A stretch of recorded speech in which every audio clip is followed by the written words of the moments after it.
on top of our mind. And because of that, I must say that the quality of the leader behavior, especially in terms of our dynamic responses to the external as well as the environmental, challenging environment that we have, has really contributed a lot. So on that note, once again, I want to thank Praveen Kenneth Leadership Chair for facilitating these conversations. So when we decided on this session, myself and Father Arun were thinking, how do we go about with it? In fact, Father was suggesting, we have so esteemed colleagues here, let us not do an enlightenment kind of a session for them. Rather, we will try to broaden the kind of scope for discussions on the key concepts that today he wants to talk and share with all of us. The topics being shared leadership and also on transformational leadership, on which Father would be talking about his rare insights, and also being an area of his doctoral research, he would definitely be contributing, and we are all keen to look forward to. On this note, let me also take the most challenging task of how to introduce the speaker of the day, because he is very well known to all of us, only that last 6 years he's been away on an assignment in Lavasa. So I remember 25-30 years back in a public function where many of my friends were also there, I was trying to introduce the speaker of the day. So midway through the discussion introduction, one of the senior members stood up and said, we know everything about the speaker, but we don't know who you are.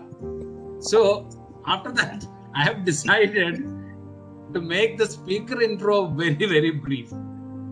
And today we have structured our Father's talk into 3 parts. And during these 3 parts, whenever I get an opportunity, I will also use that opportunity to unravel some of the unique aspects of our speaker of the day. So without wasting much of a time, I would invite Father. But before that, two observations I want to make as part of the personality that I'm very close with and closely associated with. 2007, both of us got into a joint venture in terms of an MBA program called MBA International Business. I must say, when he said this particular topic, that was a beautiful kind of an experience. I shared and learned a lot with him.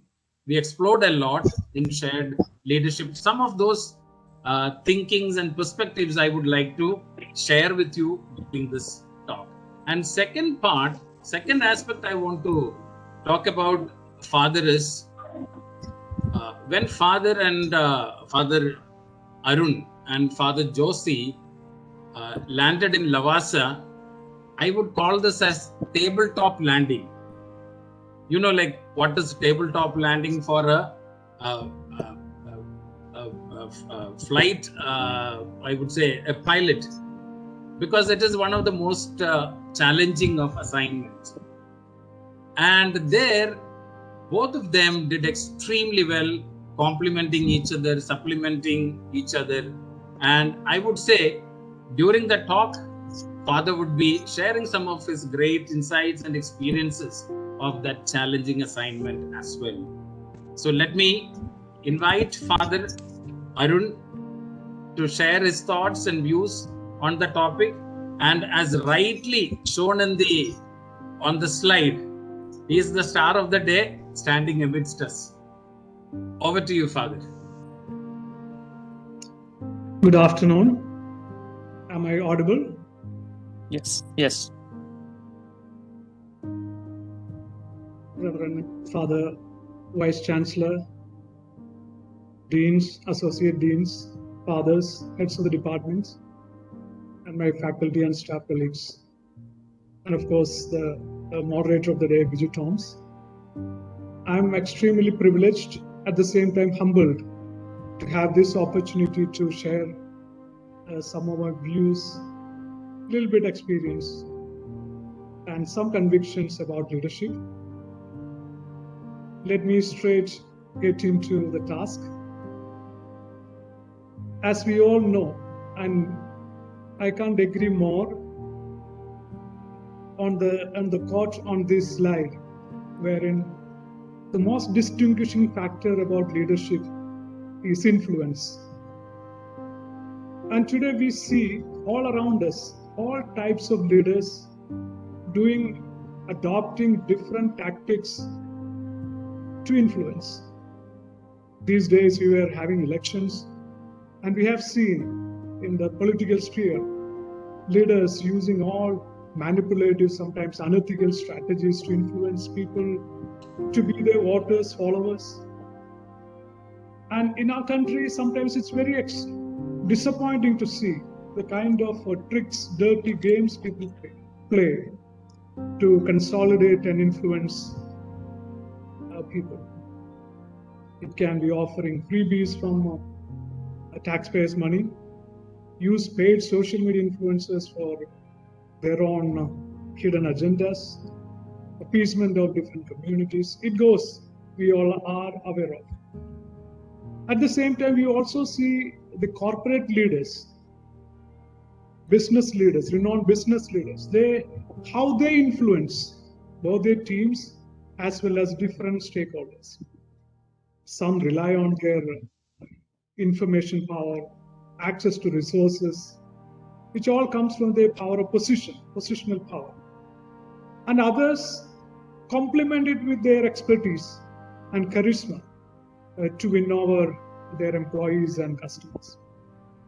So I think when we consider leadership as influence, and as all leaders, it's very important for us to introspect, how we influence. What are the influence tactics we use in our leadership style? And if you look at all these situations, here we consider leadership as a very, very unique or specialized role. A role with authority, with its own expectations and responsibilities. And here the effectiveness of the leader, to a large extent, how he blends between his, both the roles, position, as well as the personal power. So to the extent we are able to balance it, then our influence become more credible, we become more effective leaders. Now, so this is one way of looking at leadership, very conservative and traditional way of looking at leadership as a specialized roles, and they use this opportunity to influence. I have also seen or even experienced a different approach to leadership, which I wanted to share today as the slides states, shared leadership, as Biju Toms have already introduced it. Leadership as a shared process or influence through shared leadership. Now here, the understanding of leadership is a little different from leadership as a specialized role. Here what happens, who takes prominence is not just the person with the position, it's a team or a group of individuals who share the leadership role and influence each other. And this is something I have experienced personally when I joined the university as a staff member, as a part of the management team way back in 2008. So what I have experienced, there are specialized roles like Vice Chancellor or CFO, directors of various functions. But among the team of fathers, apart from these specialized roles, they all take this ownership completely and contribute, influence, and support each other. So here there is no control over the other. Rather, everyone do their bit with a very, very focused approach to institutional development. I remember those days when I was back in the central campus, especially from 2008 to 13, 14, those days. Now sometimes we go back from campus past midnight, maybe during the admission season. Not just the director of admission, but most of us. Then every day we used to have conversations during lunch on different policies or experiences or processes, challenges, etc. I think this is what I mean by shared leadership. Vis-a-vis leadership as a specialized role. I think today we can see this importance. While I was having conversation in preparation for this with Viju Thomas, we are talking about how we see shared leadership emerging, especially in the context of this pandemic. Especially the best example is the healthcare sector. If our country is still moving ahead with all its struggles, it's not because of any government leaders, any political leaders. We know that. It's because of the responses of our hospitals and healthcare sector at large. Yes, of course, there are limitations. But here, doctors, not just the doctors are the leaders, but everyone from ambulance driver, housekeeping staff, nurses, paramedics, and every stakeholder, they all share the leadership. They are fighting this war, and I'm sure we will, of course, overcome the challenges. But we know the so-called leaders in government or corporate, we know how they failed. I think in our higher education context, we have so much to learn from this. I think if we still believe understanding leadership as a specialized role, I think it's time we understand its limitations.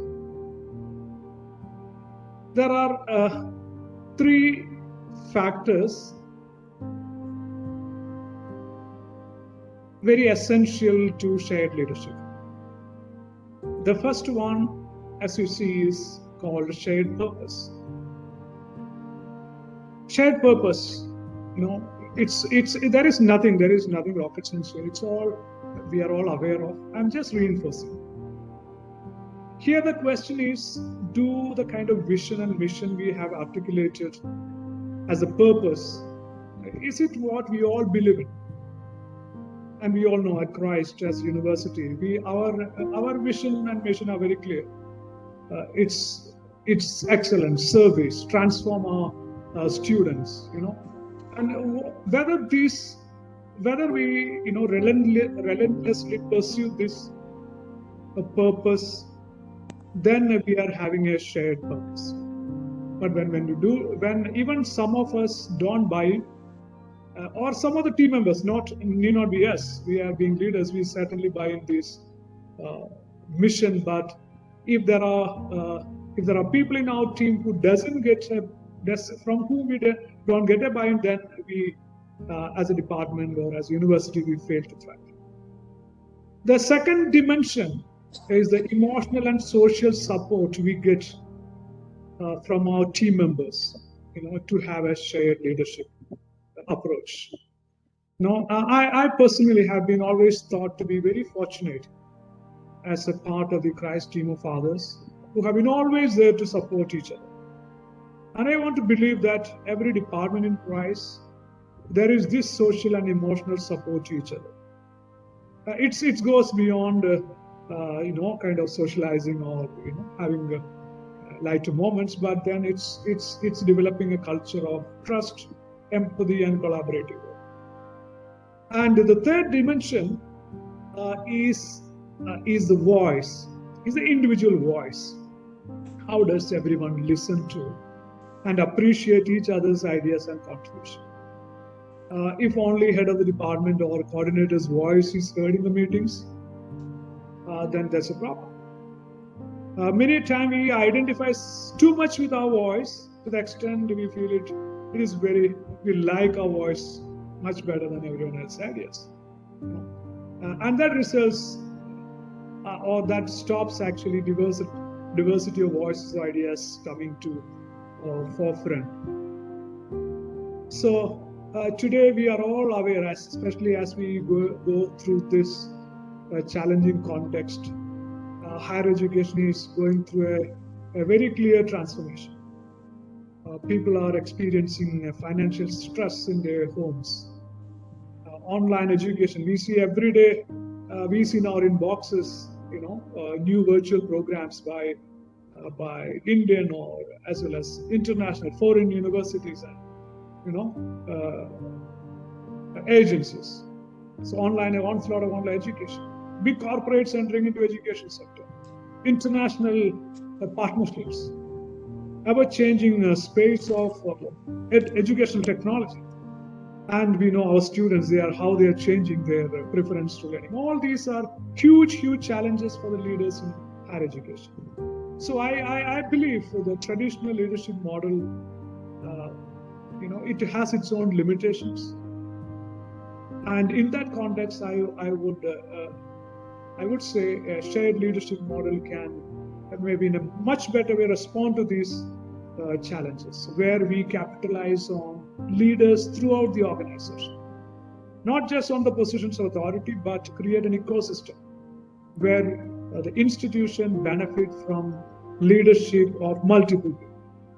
I think as a university, we are in a very advantageous position because our structure and culture is based on this vision. Only thing we have to reinforce it, reinvent it at every level, being flexible, identifying various individuals on campus with relevant expertise and different perspectives. So that's how we have to nurture and develop shared leadership in our university. Father, you were talking about the shared leadership. Unfortunately, very few islands we find this excellence in terms of shared leadership. So today, when we look around the world in general, and our country in particular, we find a huge dearth for leaders, especially in the public space, as you rightly said. When I say public space, there is the political, social, economic space. And all around, we find one thing in common, and that's failed leadership. Now, why do you think that leaders are failing? You talked about the positional advantage that they have. Can we call people who just by occupying position and carry powerful designation, in that context, leaders? Yeah. Over to you. Yeah. So, failed leadership. So when you consider leadership, as I said, as a specialized role, the onus is on the leader to perform, a leader to the complete responsibility on him. And many a time there is failure, or failure happens because of either through credibility crisis or trust deficit, which comes from incompetence, many a time incompetence, and sometimes integrity issues. We have plenty of examples. So, and another thing which I see sometimes today, especially the context, the context being very complex. Sometimes leaders fail to have see the larger canvas, or in management they say system view, right? They fail to see the big picture. One interesting anecdote which I remember recalling is about the Bill Clinton administration, way back in the 90s. So in the latter part of his administration, he was so focused, and he said every American should own a house. Everyone should own a house. So he kind of created policies. He pushed everyone to ensure that there should not be any homeless American. And what happens? I think its impact its impact we see, analysts later say, its impact comes after 10 years. We have the 8 to 10 years, we have the recession, the kind of subprime crisis in 2008. So what I'm trying to say is like, if we miss out, if we miss out in a complex environment, if we miss out on the different pieces, if we don't see the large picture and the importance of every piece, then you might end up being a failed leader. So you require expertise. That's why here, again, as I insist, the shared leadership, because we are relying on the expertise and contribution from many. It's not one man's responsibility. See, there is a beautiful, again, a statement which I used to remember when I was in college. See, during the freedom struggle, we had leaders who put the country first and their self later. But today we have leaders who keep their self first and the country behind. So probably quite a lot of reasons we can attribute to failed leadership. But I would say one of the primary reason why leadership fails is because the failure in the private space. Now, when I say private space, it is about how our children are groomed at home and also in our schools and colleges. See, today, look at the nuclear families. Parents are struggling to seek more income. They do have little time to spend with the children. In universities, we are more focused on the transactional level of leadership, because between sign in and sign out, we have quite a lot of areas where we have to cover.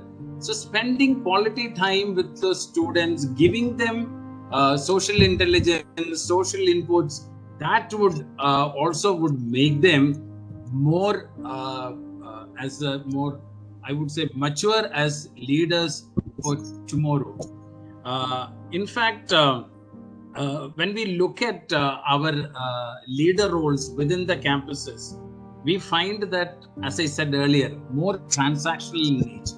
So what do you think can be done to transcend from transactional to transformational level? I hope the people in the audience, you must all be familiar with this concept of transformational leadership. So before I answer your question, let me also talk a bit on this, on the model of transformational transactional. Is that fine, Biju? Yes. Yeah. I'm very fond of this model, because this was also one of my variables in my PhD thesis, and I think for the earlier concept of considering leadership as a shared process, that approach requires leaders to be more on transformation. And what is it? I'm sure some of you are really familiar with this model, but still, quickly, I would, for those who are not aware of it, let me quickly explain it. The key characteristic of this model, this leadership framework or conceptualization categorizes leadership into 3 levels, from laissez-faire to transactional to transformational. So laissez-faire leadership is just the absence of leadership. You let your team do whatever they want to. So it's everyone on their own. Leader doesn't do much. You don't much involved. So that's called free-rein or laissez-faire leadership. Whereas the transactional leadership, you have rewards and punishments. You use your power, position, and resources to get things done. You have supervisions, you have feedback. The relationship between leader and members here are very transactional, with emphasis on order, structure, rules, and most importantly, the results. And this style is, in fact, quite efficient. Many leaders use this style. They say Bill Gates, Elon Musk are all examples for this sort of leadership style. But a third leadership style in this continuum called transformational leadership, here it is the focus is on inspiration. It's on motivation, right? It's on ideals. It's about developing, having an intellectually stimulating environment. There is respect and trust for team members. And I think this sort of leadership is able to transform leader himself, the team, and the institution as a whole. So that's why it's called transformational leadership. And as you see in the slide, it's like a continuum. To be an effective, you have to move. You have to move from sometimes back and forth based on the situation. So, but of course, with your team, with your core team, you need to be transformational. Then only that culture of people taking ownership and shared leadership will thrive. So it's actually about being a genuine, passionate, supportive, and trustworthy environment with the team. But as Biju has rightly said today, we see many of the leaders stuck either in laissez-faire or transformational leadership. But being in a university, we are all in the service of transformation. We are to transform our students and our institution to make a unique contribution or a very, very distinct contribution to the community and society. So in that way, we have to develop ourselves as transformational leaders. I also want to share about two leaders whom I have read about. I think maybe you would have certainly heard about them. The one on the left is the New Zealand Prime Minister Jacinda Ardern, and on the right is the NBA Commissioner, NBA National Basketball Association Commissioner Adam Silver. So they have emerged or considered as a great for their response during these pandemic times. How they responded to for an unparalleled kind of crisis. I'm sure certainly you would have read about them. How New Zealand, how Jacinda kind of responded to it. She had when there were only 53 cases in New Zealand, she made a televised address to the nation and communicate clearly how the government is going to, rise up to the challenge. And she have very clear instruction to the people, and people by and large kind of, heard her and were kind of trusted her. And then New Zealand is considered one of the countries who responded very proactively to the whole crisis. And with regard to this gentleman, Adam Silver, while no other world leaders have even thought about it to respond to the crisis, on 11th of March, he actually made a very bold decision. He suspended the NBA. He suspended NBA, all the games in NBA. No other world leaders or political leaders have thought about anything like that. So you also have to understand NBA is an 8 billion business. It's not just sports. But then he had the tenacity and the boldness to do that. And then he stated that the health of more than 1 million fans is much more important than profit and sports. And that decision triggered a similar decision across the board. And so what I'm trying to say is that both these leaders, they are considered transforming their context because of their open, transparent, and collaborative. So that's what I want to use, collaborative approach to the challenge. They heard the voices of experts, they heard the voices of advisors, and then took that into consideration, empowered their team members to respond more proactively, and that made all the difference. So coming back to the question Biju has asked, yes, we at the higher education sector, our leadership have to be transformational. So I think one thing we are challenged to be in a transformational level is we have to role model. We have to role model the behaviors we want to develop, right? So unless we are able to role model, so then there is a problem. People would not be a kind of inspired by that. As you rightly said, it goes beyond mindful. The line between your professional and personal lives disappears, especially in terms of what you believe and what you practice. And people really recognize and appreciate it. And as the term itself says, you have to kind of transform if you want to inspire or motivate others. You have to be genuinely interested in others, and it's a long term. It's a lifelong. I would say it's a lifelong project, and we have to evolve. We have to evolve as leaders. For example, if today's students, they are all very, very career focused. Earlier, students come to campus, they learn, get a degree, and are happy with it. But today, that's not the case. They expect you to guide them for the meaningful career. So your approach to the whole education or how you teach also has to change and evolve. That's why I said transformation is first transforming yourself, and then that leads to your team, the context, and the stakeholders. I'm sorry, that was pretty long. Yeah, this is not a question, but actually an observation. Many a time we find the leaders, they all start on the same footing. They are probably the leader amongst the team in shared leadership. He would be considered as first among the equals.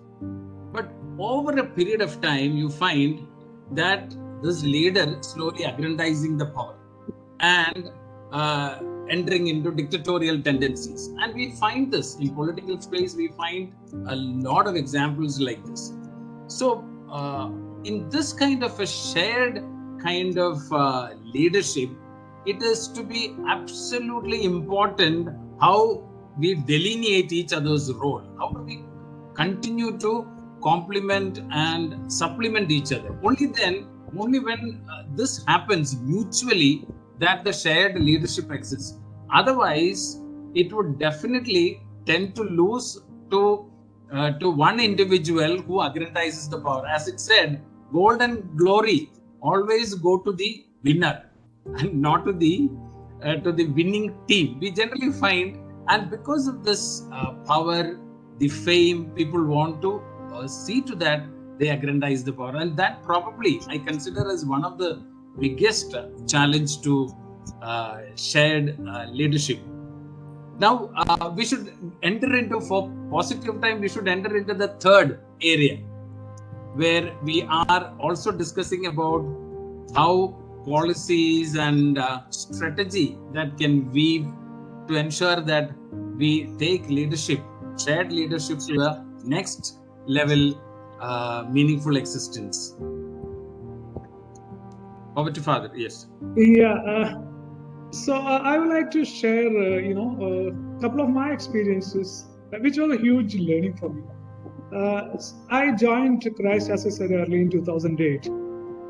And the first responsibility I was given when I joined Christ by the then Vice Chancellor, Father Thomas Matthew, was to support launching a MBA program based out of Singapore. The whole strategic plan, operational plan, everything was in place, very meticulously designed by the then Institute of Management faculty, one of the faculty there. So I was asked by Vice Chancellor to support him in this venture. So the program was to be launched in June 2008. I joined around March.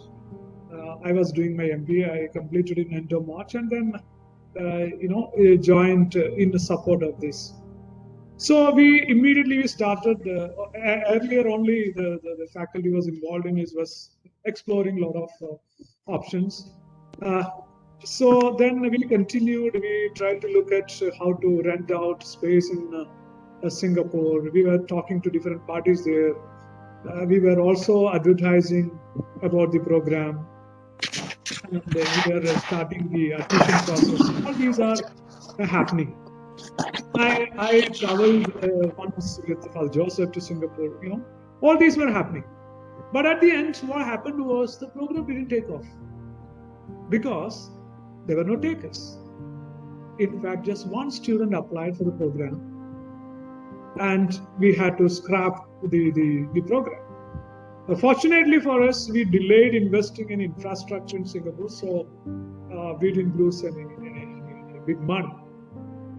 But this experience of failure was a huge lesson for me.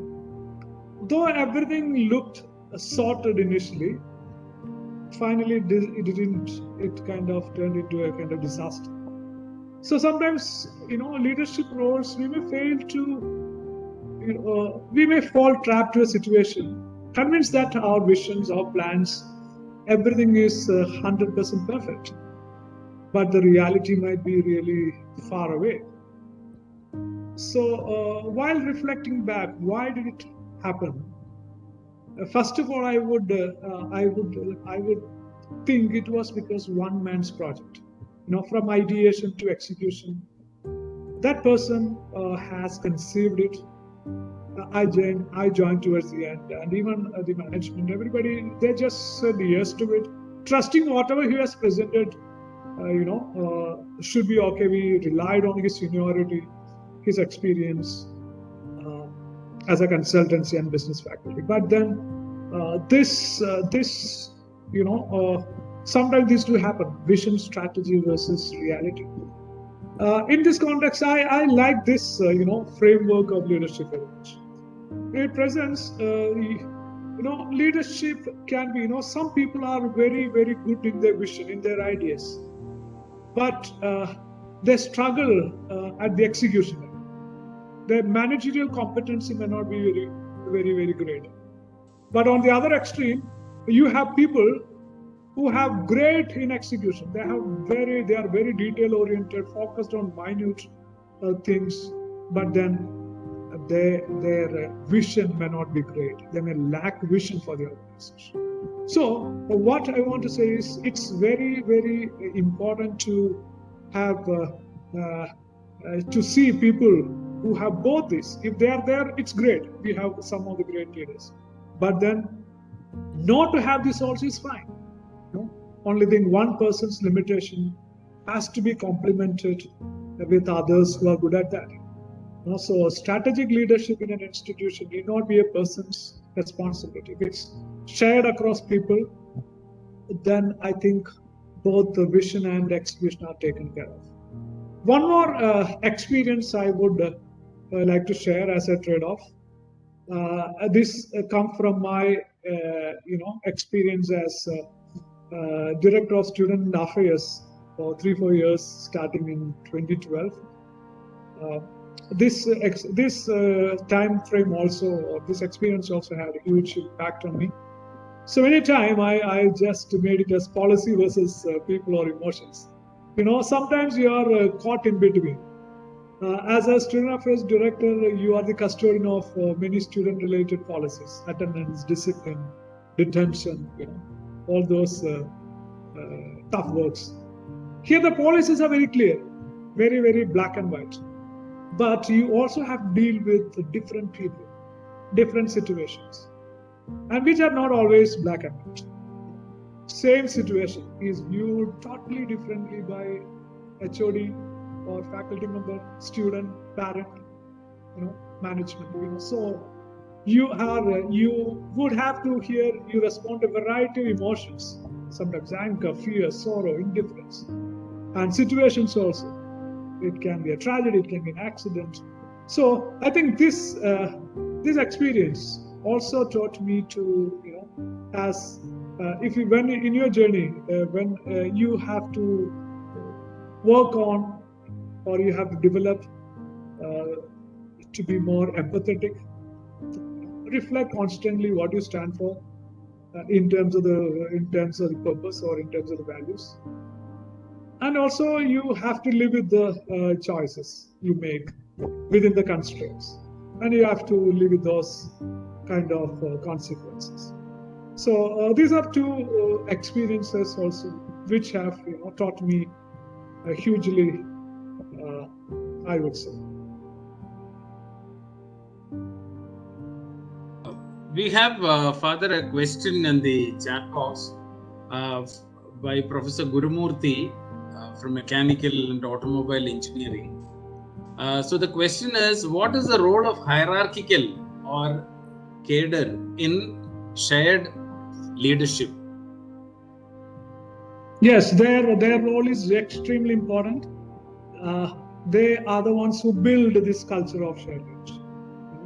So unless suppose I am the head of the department, so I have to build. It's my responsibility to be open, to listen to people's voices, create an environment of shared vision, and then provide the support, provide that kind of psychological safety for people to.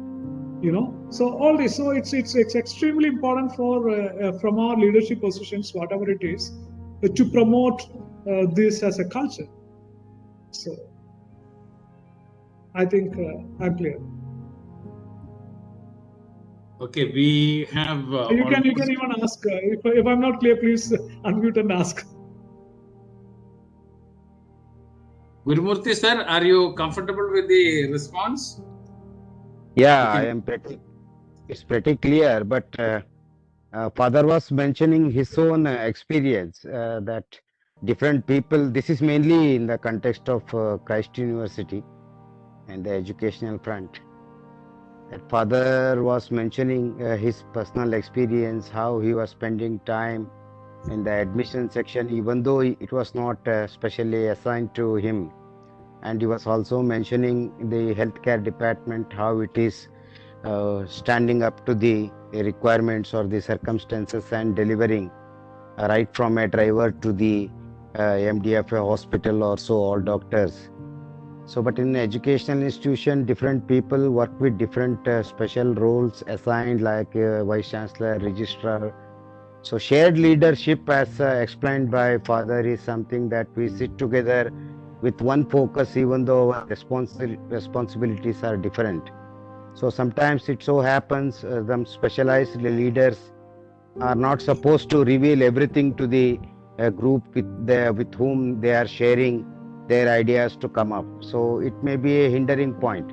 The hierarchy, if it is at the first place, then it is very difficult to have this shared leadership. In that context, I was asking, so should we keep this hierarchy or cadre aside, that I am a registrar, I am a HOD, and or should we consider that also? How we take it along was my question.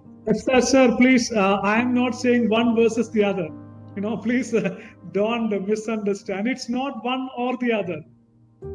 I think both can coexist.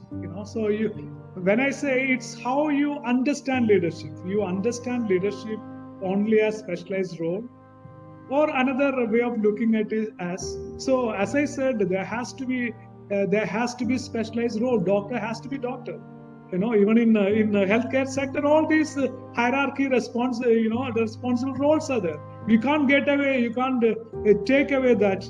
That is that structure is important. But along with the existing structure, we can promote the culture of getting shared ownership, shared purpose, have emotional social support, and have everyone's voice, which is the viewpoint of perspective of shared leadership. It's not one versus the other or one or the other. Please do not misunderstand me. Yeah. Thank you for that. Thank you.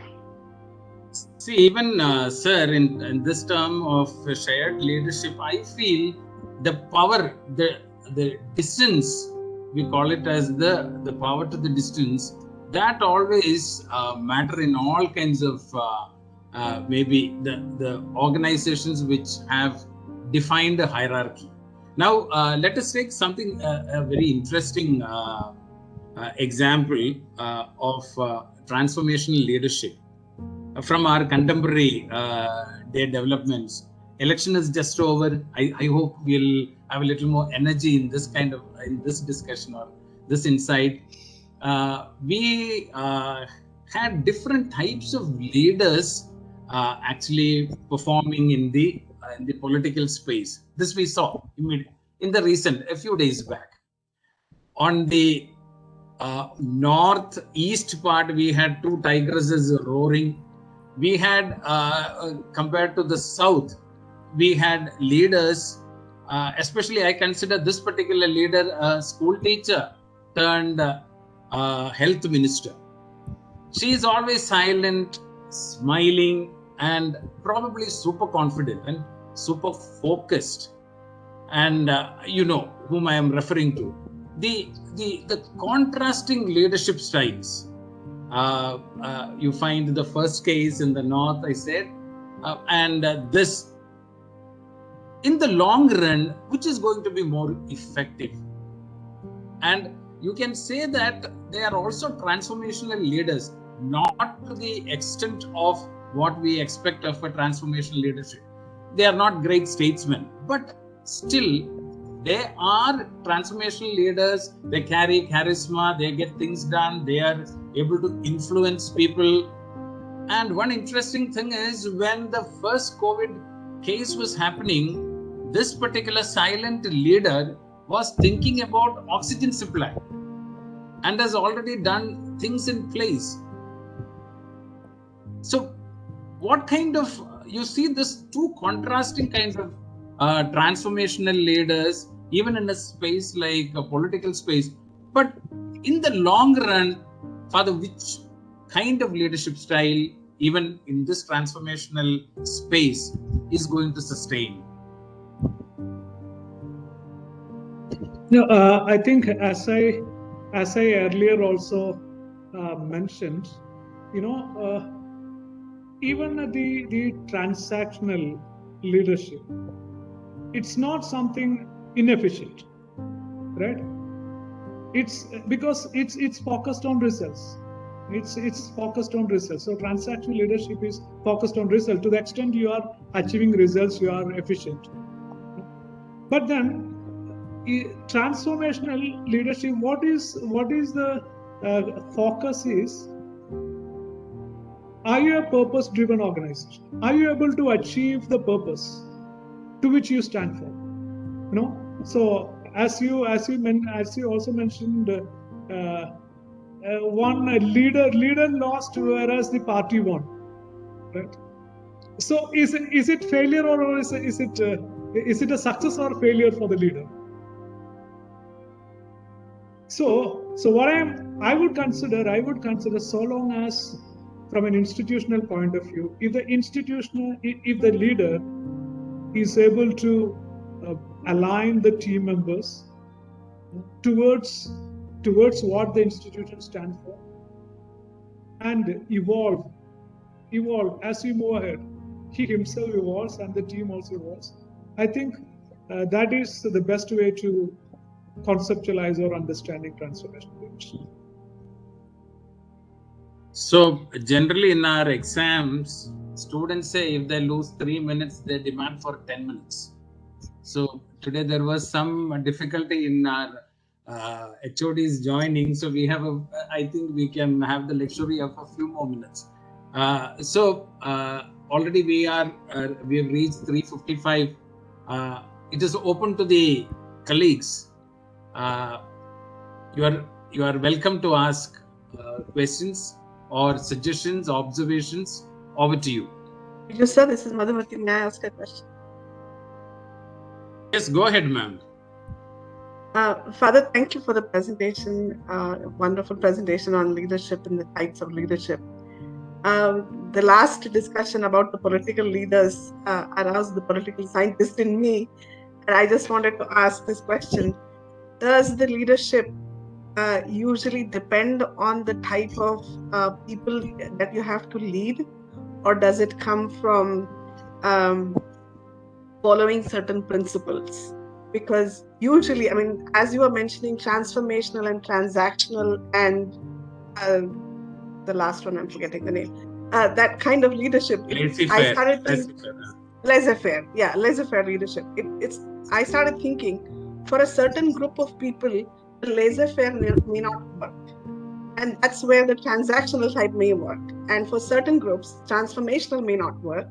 The laissez-faire may work. So does it depend on the people that you're leading, or does it depend on your principles that you want to follow?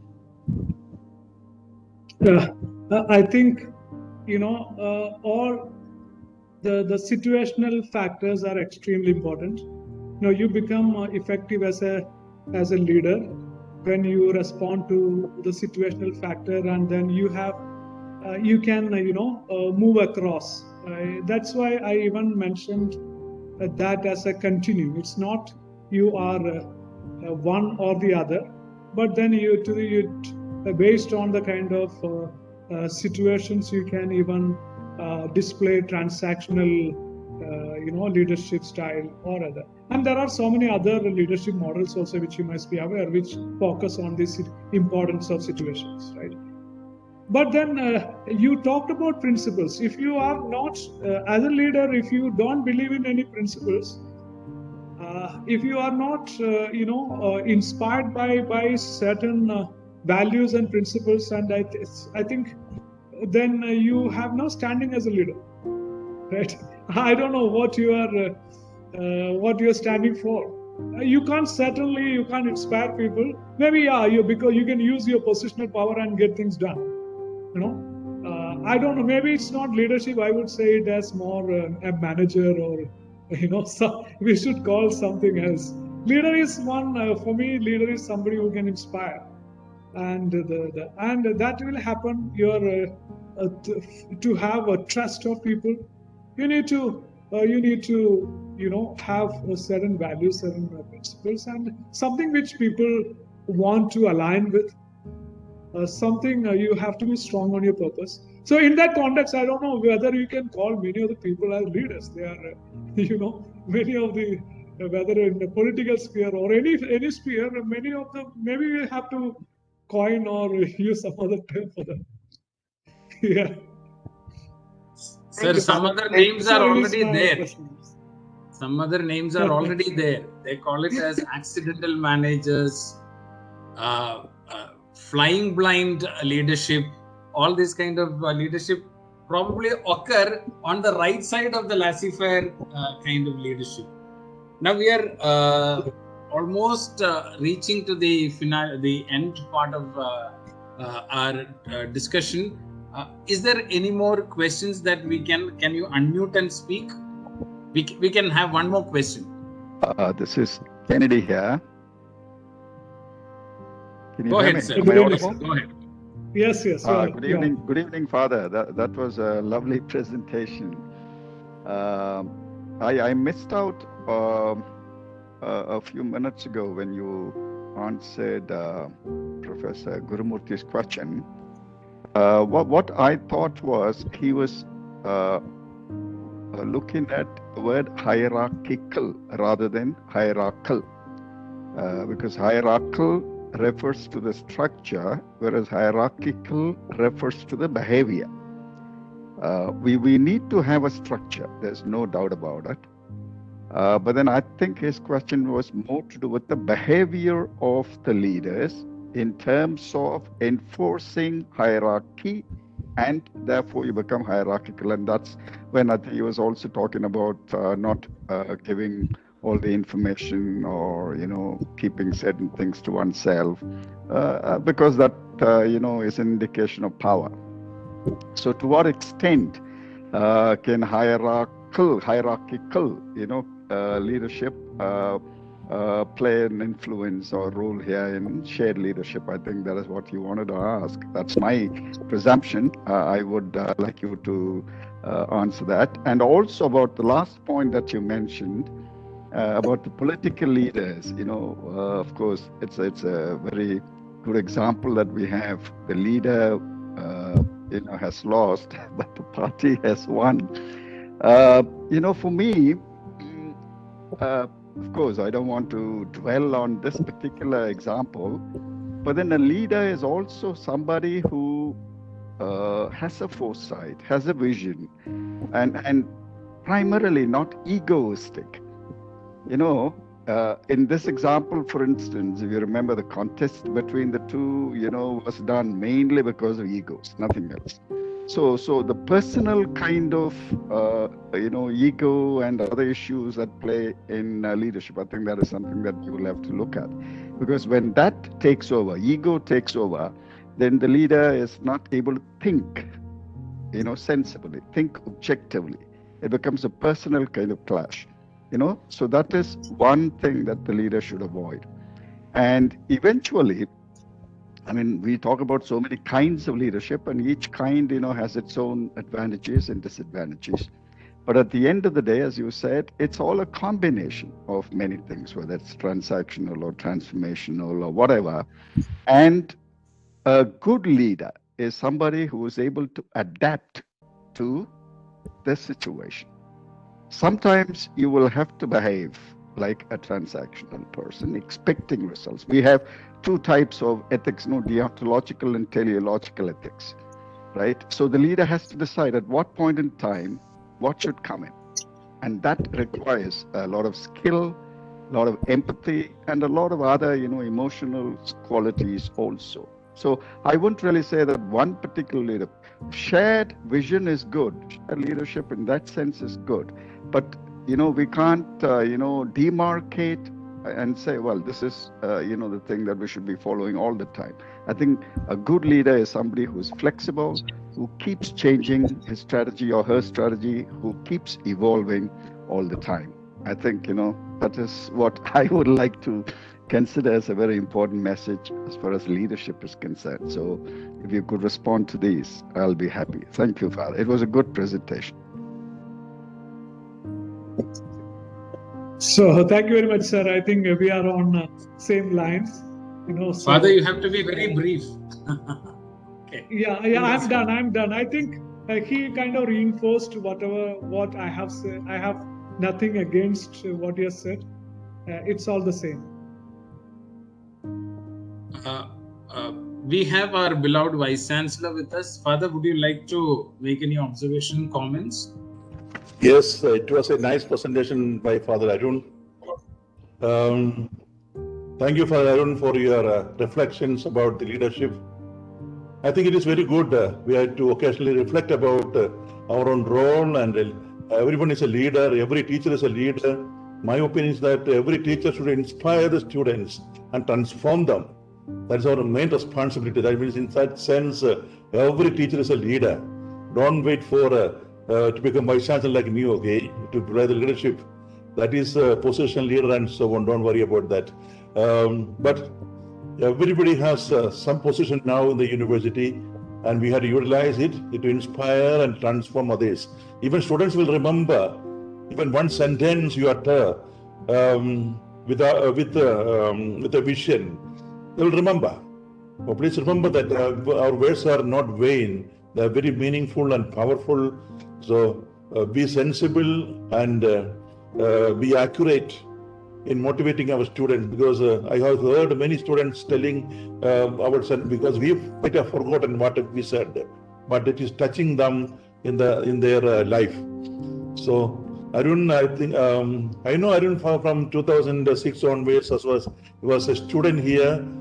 He has gone through very tough times here. He was a PGDM student, I remember, not an MBA student. MBA at the time, MBA, PGDM, PGPM. Even though he was a CM, my father, he was given only PGPM or PGDM. We made PGDM. And so by hard work, he Pondicherry University exam he wrote, and he got MBA, PGDM, and immediately after that PGDM, he went to Singapore to give leadership for our program overseas in Singapore. Now also with the Father Josie, he is doing very well in the Lavasa campus. They as a good team. They're good leaders, okay, good teamwork. So I am not getting any complaints. They, so they're aligned very well, doing hard work. Even though I need him here because I cannot get replacement there, okay. Father Arun, You are wonderful. Your presentation was good. Keep it up. And Professor Biju Thomas, you are asking always very intelligent question because you yourself are very intelligent. You can read in between lines, but you can really inspire. You can really inspire others and bring the best out from others. So thank you, Leadership Chair, for your monthly program. We are looking forward many such programs. This is like a reflection, okay, monthly recollection, like that. We have to remember that we are leaders, that will give us life, more enthusiasm, more power to do more and more. So thank you very much for your presentation, and Biju Thomas for your this. We are not comparing your Moderating. facilitating. Okay, thank you so much. Thank you, Father. As part of the concluding remarks, I really want to thank Leadership Chair once again, our esteemed Father Vice Chancellor, Father Abraham, and our Registrar, and all the leaders who have attended the program. One important thing, what is the takeaway from the discussion is probably one key area Father has highlighted and also demonstrated in his personal life in Lavasa is that we are all given opportunities, and how far can we take it? Do we want to continue and flourish as transactional leaders? Of course, as Professor Kennedy said, we require quite a lot of the elements, ingredients of transactional leadership. But going forward, how do we transform ourselves with the opportunities, freedom that we enjoy in our roles to take it to the next level of leadership in terms of transformational leadership and also in shared leadership? Today, our country is having a huge dearth for such leaders, and probably we have a huge role to play as academicians, and how we groom our students. How do we groom our students in terms of having their social intelligence? In fact, in one of the academic impact program of UN, it says that the primary purpose of university is to create social intellectual capital. And in that regard, Father also has been doing exceptionally well in introducing a program called Khel Kood, where he also went and supported students of public schools in Lavasa. So what we require to do is how much can we give our students an insight into the social realities of our country? Only then we can make them transformational leaders. So thank you once again, Leadership Chair, for giving me this opportunity, and Father Dr. Arun for giving me this opportunity as the moderator. I often say moderator has two entitlements, two rights. One, he has the right to ask stupid questions. Second, he can definitely ensure that he is reaching out to the entire people who are part of the community, the audience, to listen to us.